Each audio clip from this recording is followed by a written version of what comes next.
mesa de Filosofía de la Educación tenemos al colega de San Marcos, Gianmarco Torres Parra, con el título de la ponencia La pedagogía del sentido, una propuesta pedagógica desde la filosofía y la psicología. Muchas gracias por esta oportunidad, por aceptar mi ponencia que propuse en este foro. Y bueno, con esta alegría de presentar, en el trasfondo de este tema, yo publiqué hace poco una reedición, en este caso en el Fondo Editorial Inicial, Pedagogía del Sentido, una propuesta pedagógica desde la filosofía y la psicología. Y tal cual la he propuesto como tema en relación, en un análisis de filosofía de la educación. Ciertamente, les comento muy anecdóticamente, brevemente, en principio, tal vez es necesario decir que mi formación inicial ha sido la teología y luego la complementación pedagógica y los estudios, siempre la pasión por la filosofía, han hecho en mí que vea la educación y los modelos pedagógicos de una manera crítica, de acuerdo a las necesidades del tiempo que pasa. Hace unos años atrás, ya en la primera edición, yo había propuesto, tenía la idea, la inquietud, algo que me inquietaba de la educación en nuestro país, y estuve pensando en esa combinación, una especie de combinación entre la pedagogía y la filosofía, y con la propuesta, porque yo me formé pedagógicamente con el CENEP, con el documento que es del Ministerio de Educación de aquí del Perú, vigente, y que en su momento ha sido en realidad actual, nuevo, y que yo ya me formaba con eso, ¿no? Pero yo analizaba puntos álgidos, puntos que yo iniciaba allí la parte crítica. Y bueno, después en pandemia retomaba y repensaba la propuesta, y terminé de escribir en la versión anterior, ¿no? En la versión anterior.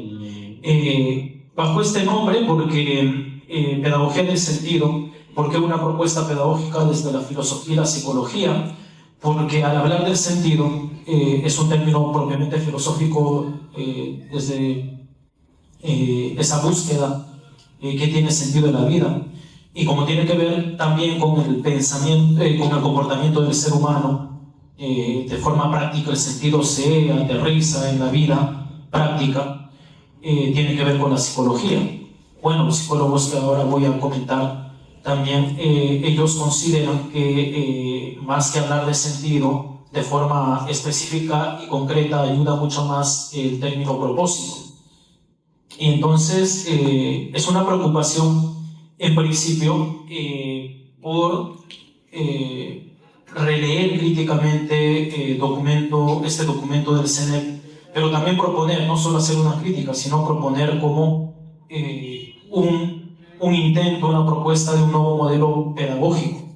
Esta es la versión, yo considero como autor, esta es la versión teórica en la que parto desde aspectos filosóficos y psicológicos, pero que tengo pensado como proyecto personal proponerlo como un modelo pedagógico. Y parto de esta premisa o de esta preocupación. Saben los que hemos estudiado educación propiamente, sabemos que por lo menos en la educación básica regular y de alguna manera en la educación superior, el Ministerio nos invita a trabajar de cara a esto que se llama aprendizaje constructivo y con enfoque por competencias. Como si se pensara que esto es el punto más alto, como si aquí se ha llegado y que de esta forma debemos trabajar y ya, ¿no? Pero el problema que ese aprendizaje por descubrimiento que se ha puesto como tal vez como camisa de fuerza, en realidad es problemático porque, bueno, y de forma crítica planteo directamente dos cosas que no funcionan. Por ejemplo, la jurisprudencia, para los que estudian Derecho, hay leyes ya dadas y hay que asumirlas. Nadie piensa que al estudiante se les va a dejar al estudiante o se les va a acompañar para que ellos descubran en su propio aprendizaje ellos mismos las leyes, las normas. Y a su vez, bueno, para el que tiene fe, para el campo un tanto más religioso, hay ciertas doctrinas, dogmas de una u otra religión que eso también se tiene que asumir, no tanto va por la vía del descubrimiento.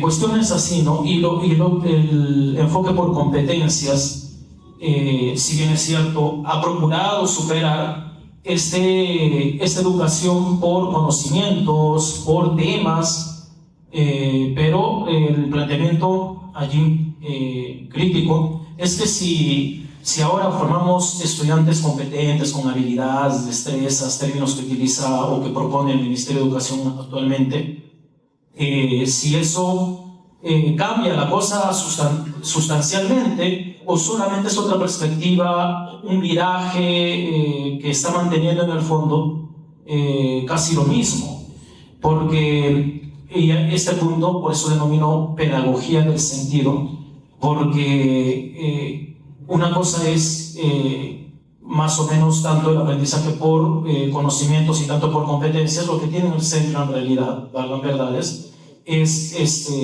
qué estoy aprendiendo.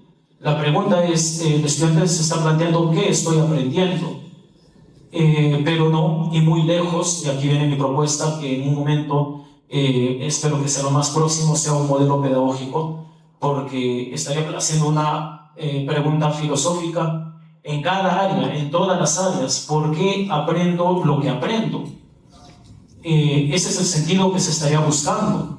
¿Qué sentido? Y esto lo planteo como modelo porque ¿qué sentido tiene aprender? ¿Qué sentido tiene que aprendas el binomio al cuadrado?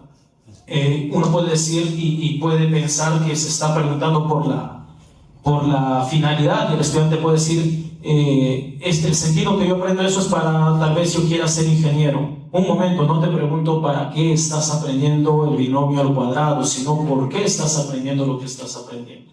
Entonces, en principio, esas preocupaciones he ido pensándolos y repensándolos gradualmente. Y bueno, voy a hacer mayor énfasis en esta ponencia, en la parte filosófica como corresponde, pero también como es una propuesta y bien lo han considerado dentro de esta mesa de filosofía de la educación. Considero importante también hacer algunas menciones muy breves desde la parte psicológica y propiamente de la educación que yo planteo en este libro. Pero parto de la inspiración también, ya en el transcurso del tiempo, para preparar ponencias o un poco divulgar esta parte teórica de mi propuesta, a esta personaje, maestra Yousafzai Malala. Ella dice, un niño o un profesor, un libro y una pluma pueden cambiar al mundo. La educación es la única solución. Muy interesante porque, claro, todos los términos que son necesarios para cambiar el mundo, como niño, profesor, libro, pluma, es parte de la educación.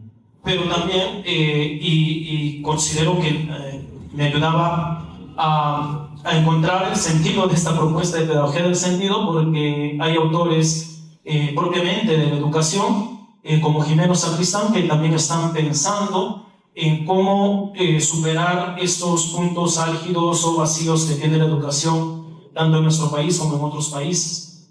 Jimeno Sacristán argumenta que el fracaso escolar es una clara evidencia de que la educación no está cumpliendo su función. O sea, en eso coincido con el autor. La solución no es solo mejorar los métodos, porque eso siento que es, dice Jimeno Sacristán, un señor que tiene mucha más experiencia que yo, no están funcionando los métodos, lo que se ha cambiado son métodos, estrategias. No es suficiente, sino revisar la cultura que se imparte en las escuelas y los propósitos detrás de ella. Eso es lo que se necesita replantear. ¿Qué cultura tenemos como trasfondo? Y bueno, son tres partes esenciales en las que desde la que parto, o la que tiene el marco de este libro. Primero, el sentido de la filosofía, el sentido de la psicología y el sentido de la pedagogía. Para mí, de verdad, es una alegría siempre desde la filosofía sabemos que cuanto más críticas nos hacen, nos enriquecen y nos permiten consolidar más cosas, ¿no? En esta parte filosófica, yo propuse con honestidad el sentido del hombre desde Kierkegaard, y es polémico, y ya de entrada yo mismo lo manifiesto de esta forma, pero también la filosofía existencialista sobre el sentido desde Viktor Frankl. Curiosamente, hace, no sé si ya un mes, aquí sustentaba una tesis, yo no estuve, pero sí vi, y me alegró mucho. Bueno, yo por mi lado hacía esto, y hay una tesis hace poco que sustentaban sobre la filosofía existencialista desde Viktor Frankl. Entonces yo veía, entonces qué interesante que esto se está investigando, y es una tesis de aquí de la universidad. Y bueno, en esta parte, el sentido del hombre desde Kierkegaard. ¿Por qué digo que es un tema polémico? Porque yo conversaba, para presentarlo en otros entornos, en otros espacios académicos, esta mi propuesta pedagógica. Yo conversaba con uno que investiga la filosofía de Søren Kierkegaard, pero también conversaba con otros filósofos, y esto mantiene vigente el análisis, la discusión.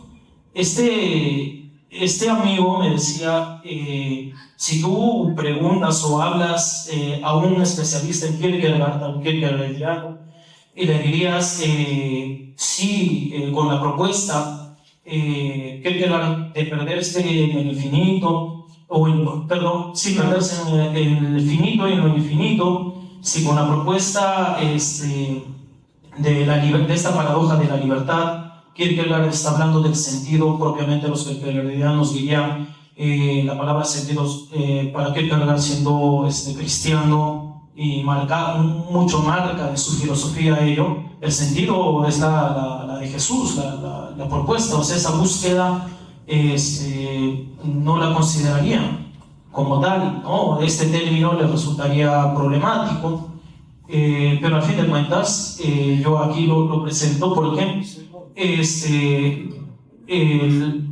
en esa búsqueda para no perderse en lo infinito, para Søren Kierkegaard es que el ser humano tiene que está buscando su propia libertad, y esto que vamos a ver entonces puede ser incluso polémico, pero en todo caso replantearnos la pregunta desde Kierkegaard, el ser humano cómo accede al análisis, a cuidar su propia identidad, es algo que de lo cual habla Kierkegaard.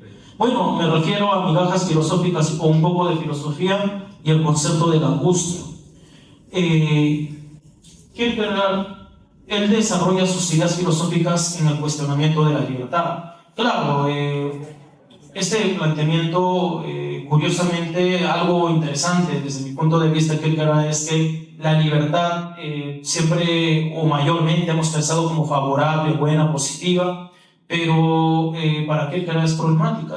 La misma libertad genera en el ser humano angustia, porque hay una gran variedad de posibilidades y se tiene que determinar una, y no necesariamente es que las otras posibilidades hayan sido totalmente negativas, y puede ser que en esa gran variedad al ser humano le genera vértigo, angustia. Pues pone en tela de juicio la individualidad al momento de tomar decisiones en la vida. Es decir, frente a la paradoja de la libertad, el ser humano debe evitar la pérdida de su identidad. Claro, porque la libertad te avienta un sinnúmero de posibilidades, entonces puede ser que el ser humano esté perdiendo un poco de su identidad, y el planteamiento ahí que habría que, ¿cómo volvemos en todo caso, o cómo resguardamos nuestra propia libertad? Y eso es pues, desde mi punto de vista, proponer, si el término sentido es problemático, en todo caso, esa búsqueda del ser humano en el cuidado de sí mismo, ¿no? Ese replantear es algo que la pedagogía fragmentaria o los modelos pedagógicos solamente que van en cara de lo racionalista, de lo pragmático, carecen, ¿no? De volver a algo más humano, en todo caso. Kierkegaard decía, y lo cito ahí: fin y sentido de la existencia humana singular consiste en la autoidentidad subjetiva. Es decir, aquí lo que está diciendo es que la existencia humana propia del ser humano consiste en cuidar otra vez de la propia identidad del sujeto, realizar en la coincidencia de ser, conciencia y libertad. Estas tres tienen que mantenerse de forma conjunta. Eso nos estaría simbolizando, significando que estamos cuidando de nuestra identidad. Uno de los puntos esenciales a nivel filosófico es que, según Kierkegaard, uno puede perder la individualidad en dos planos. Uno puede perderse en lo finito y en lo infinito. Justamente la idea que lanzaba así, ¿no? Pero ahora lo preciso. ¿Qué significa que la individualidad se pierda en lo finito? Se refiere pues a lo cotidiano. Es vivir de acuerdo a lo que los demás esperan de nosotros. Esa pérdida en lo finito, en lo cotidiano, en lo próximo, trasladado, traducido en plano educativo, sería pues que alguien, digamos, que quiere ser abogado porque su papá le ha manifestado que eso es bueno para él, porque eso es una carrera rentable, porque va a tener prestigio, va a tener dinero, etc. Y perderse en un infinito, que aquí viene potencialmente el problema del vértigo, de la angustia, es pues con respecto a las posibilidades que tiene nuestra vida, ampliamente. Entonces, es que ya les adelantaba que el elegir elimina todas otras posibilidades tan amplias, ¿no? Entonces, allí pudiéramos decir que la libertad ya no es tan bonita o favorable siempre, en todo caso. Aparte que se sabe que desde la ética también se sabe que la libertad tiene sus límites, ¿no? Uno de los límites de la libertad es, bueno, bajo esta prudente definición de que si somos libres hay que hacer lo que queramos, pero finalmente hay que hacernos responsables de ellos. La responsabilidad sería un límite de la libertad. También ya sabemos que el límite de la libertad es también cuando hay la libertad de los demás, ¿no? Y tocamos, nuestra libertad choca con la libertad de los demás. Bueno, en fin, la cuestión es que nuestra vida es finita y las elecciones eliminan otras posibilidades. Esto, para Kierkegaard, se habla de la angustia, es una paradoja de la libertad, porque claro, uno tiene cosas favorables, es real la libertad que buscamos, que anhelamos, a pesar de que no somos totalmente libres, pero que también esto genera vértigo. Y bueno, esto se añade incluso que por la propia libertad a veces elegimos mal. Y dos ideas más sobre Kierkegaard. Una primera idea es que para el pensamiento de este autor, de este filósofo, la libertad origina vértigo por la inmensa variedad de posibilidades, y esto hace que el hombre se angustie. Y la segunda idea es por eso que la fe, Kierkegaard específicamente habla, si recordamos bien, del salto de fe necesario para no perderse o no abandonarse a la pura angustia, ¿no? Porque si no, ¿qué sería de la vida? Ahora, para el filósofo no significa lo mismo para la religión o religiones esta noción de fe. No es esa fe como virtud teologal que por lo menos Santo Tomás de Aquino argumentaba, sino que es una forma de rebelión ante un mundo cada vez más racionalista. Es esa contrarrespuesta de ello, más bien. En la parte filosófica también es impensable no acudir a por algunos considerado, y bueno, como les decía, aquí han sustentado una tesis de filosofía, como desde una perspectiva existencialista, Víctor Frank. Yo también lo percibía desde antes con ello, y bueno, con esta gran obra, El hombre en busca del sentido. Una de las obras que realmente también me inspiraron para complementar algunos elementos más. Esta obra lo leía en pandemia, lo estudiaba con calma, porque curiosamente, bueno, solo para recordar en todo caso, si hemos leído esta obra, La primera parte, una novela en realidad curiosa, que una primera parte es la narrativa de su propia experiencia en los campos de concentración nazi, y la mitad es su planteamiento de la logoterapia, que ya lo tenía manuscrito, algunas ideas planteadas y que posiblemente se pudieron haber perdido en el transcurso del tiempo. La filosofía existencialista desde el sentido, aquí también desde Víctor Frank.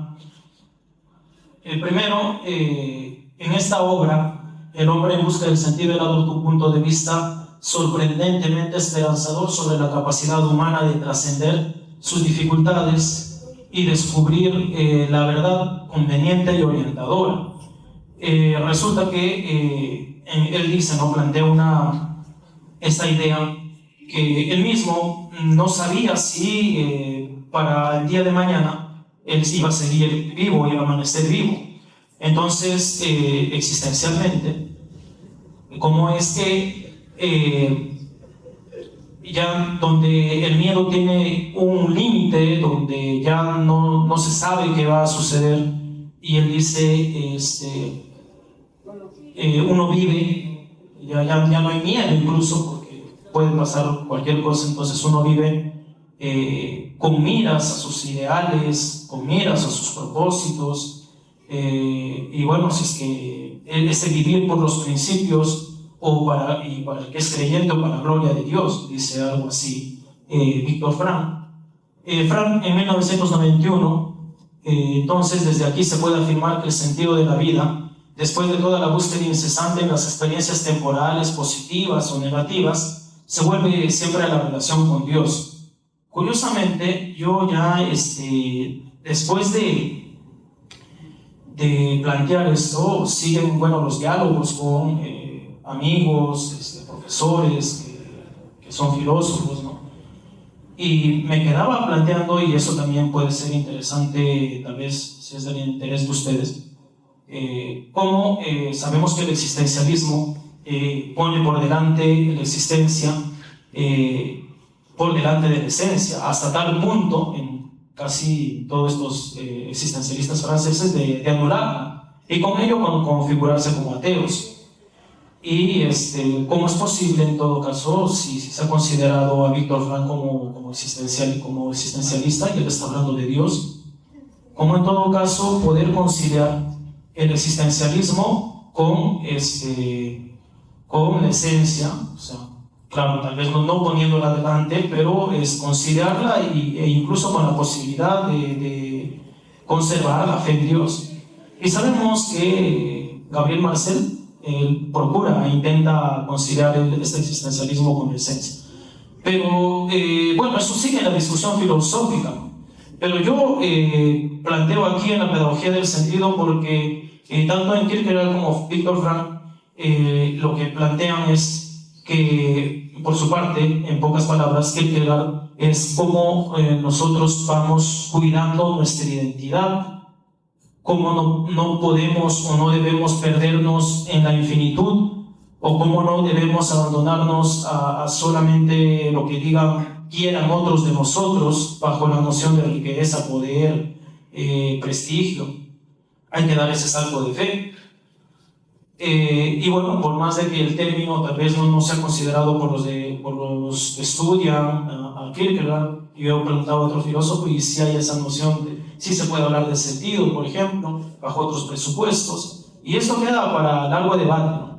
Pero, y de Víctor Frank, de una manera tal vez más directa, más clara, que el hombre está buscando vivir por sus ideales, ¿no? E incluso morir por sus principios, ¿no?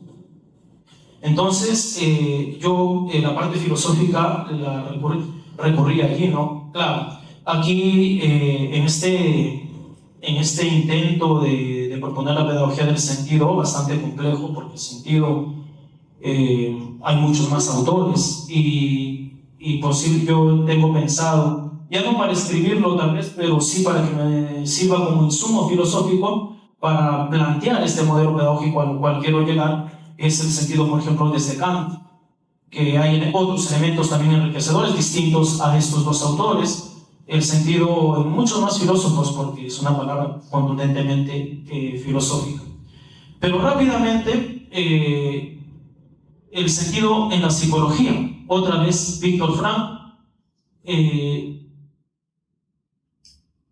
Hay una puesta en tensión interna, no sé por qué se puso así. Bien. Ya propiamente en la parte de su propuesta de la logoterapia, propiamente en la psicología, este mismo autor, Viktor Frankl, habla de una tensión interna.